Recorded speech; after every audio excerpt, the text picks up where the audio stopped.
We're seeing more high-severity open source malware than ever before, and the data from our latest open source malware index shows just how fast things are accelerating. Hey everyone, I'm Tim Vrablik, Senior Product Marketing Manager here from Sonatype, and I'm joined by Meredith Eisen, one of our product directors, to talk about the Open Source Malware Index. The Open Source Malware Index is where we track and analyze the latest trends in open source malware across the software supply chain.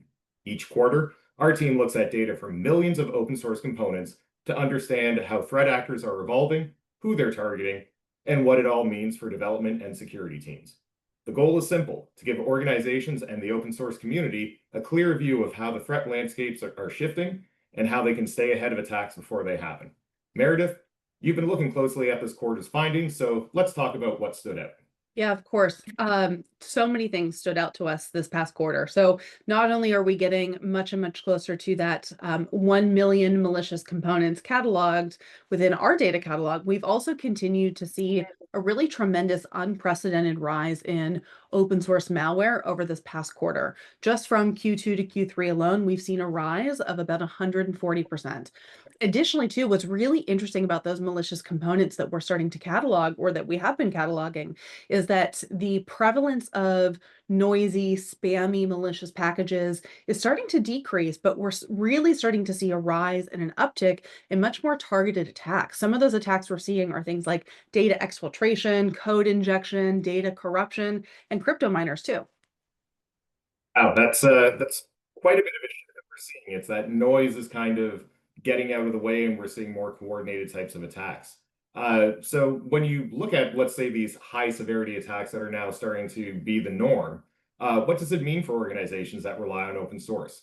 And also, what can teams do about trying to fix and mitigate that risk right now?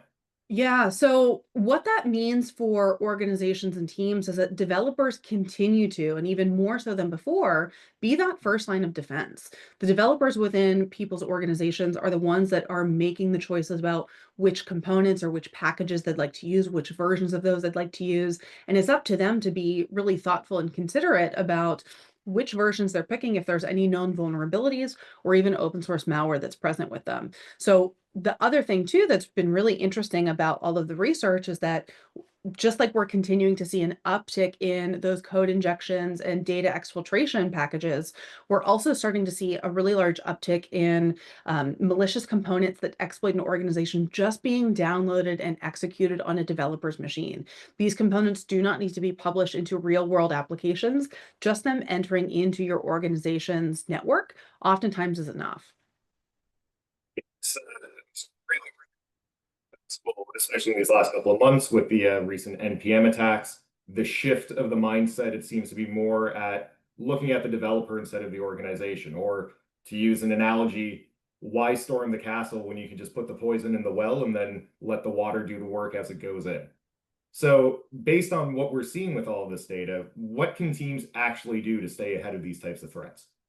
Yeah, so there's quite a few things. So it's first and foremost really important for organizations to think about how they are implementing controls and protocols so that they're not creating additional friction for developers, rather making sure that they have put guardrails in place for their organization, the development organization, to make sure that there is a level of protection and enforcement and control. Our customers, our Sonatype customers that are currently using Sonatype Repository Firewall, I'm actually really pleased that in this past quarter alone, we were able to block and protect over 100,000 malicious attacks from exploiting these organizations. So leveraging a tool like Sonatype's repository firewall to have that level of enforcement, have that level of control at that proxy repository level, making sure no open source malware gets in, is a really great way. Additionally, we know that some developers are pulling components directly from NPM, directly from PyPI. It's also a really great opportunity to think about what kind of controls you're setting at that network level. So we've recently released a Zscaler integration that will allow you to extend that malicious coverage to that network boundary. So another great option for customers to take a look at. Yeah, that's great. Another thing that developers and orgs should be keeping in mind too is that it's not just your standard open source components. It's also going to be coming in through AI and ML models like Hugging Face. So you need that extra layer of protection to keep an eye out for the malware and blocking it before it comes in. Absolutely. And Tim, one other thing is you're talking about malicious models. Through all of our security research, we've actually found that there are malicious components and malicious models, even malicious MCPs across all of the major formats and all of the major ecosystems. So just because we're hearing a lot about NPM recently doesn't mean that there isn't malware in NuGet, in PyPy, in Go, any of these other places. So it's a really great call out. It's not all doom and gloom. Everybody knows that open source components, people have been using them for years now. There are great benefits to having it. You just got to keep an eye on the components that you're using and make sure that you're only letting the good stuff in.